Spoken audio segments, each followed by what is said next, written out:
அண்மைச் செய்தி. சென்னை பல்கலைக்கழக அண்ணாமலை பல்கலைக்கழக பேராசிரியர்களுக்கு மே மாத ஊதியம் வழங்கப்படவில்லை என அண்ணாமலை குற்றம் சாட்டியிருக்கிறார்.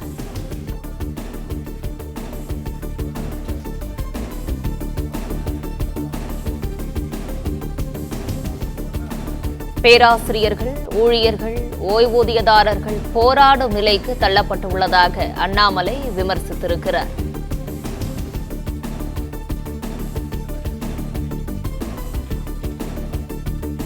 இதுகுறித்தான கூடுதல் விவரங்களோடு இணைந்திருக்கிறார் செய்தியாளர் சிவபிரகாஷ். சிவபிரகாஷ், இது குறித்தான முழு விவரங்களையும் வழங்கலாம். வணக்கம்.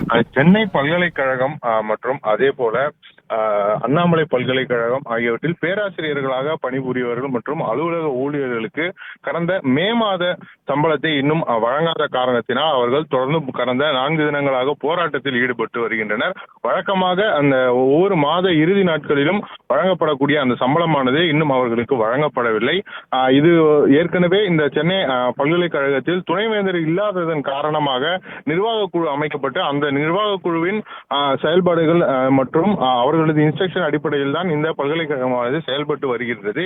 இன்னும் அவர்களிடமிருந்து அனுமதி கிடைக்காததன் காரணமாக இவர்களுக்கு இதுவரையிலும் அந்த சம்பளமானது கொடுக்கப்படவில்லை. இதன் காரணமாக உள்ளிருப்பு போராட்டத்தில் அவர்கள் ஈடுபட்டிருப்பதை குறிப்பிட்டு தற்போது ட்வீட் செய்திருக்கக்கூடிய அண்ணாமலை அவர்கள் திமுக ஆட்சியில் வெற்று விளம்பரங்கள் மற்றும் வீண் செலவுகள் அதிகமாக நடத்தப்படுகிறது என்றும் தமிழகத்தின் கடன் சுமை 9 லட்சம் கோடிக்கும் அதிகமாகிவிட்ட ஒரு சூழ்நிலையும் அடுத்த தலைமுறையை உருவாக்கக்கூடிய ஆசிரியர் பெருமக்களுக்கு மாத ஊதியம் ஒழுங்காக வழங்க முடியவில்லை என்றும் அவர் குறிப்பிட்டிருக்கிறார். மேலும் உடனடியாக இந்த பல்கலைக்கழக பேராசிரியர்களுக்கும் ஊழியர்களுக்கும் ஓய்வூதியதாரர்களுக்கும் மே மாதத்திற்கான ஊதியத்தை வழங்க வேண்டும் என்றும் மீண்டும் இதுபோல ஆசிரியர் பெருமக்களை நிறுத்த வேண்டாம் என்றும் திமுக அரசை வலியுறுத்துவதாகவும் அவர் பதிவிட்டிருக்கக்கூடிய அந்த எக்ஸ் பதிவில் குறிப்பிட்டிருக்கிறார்.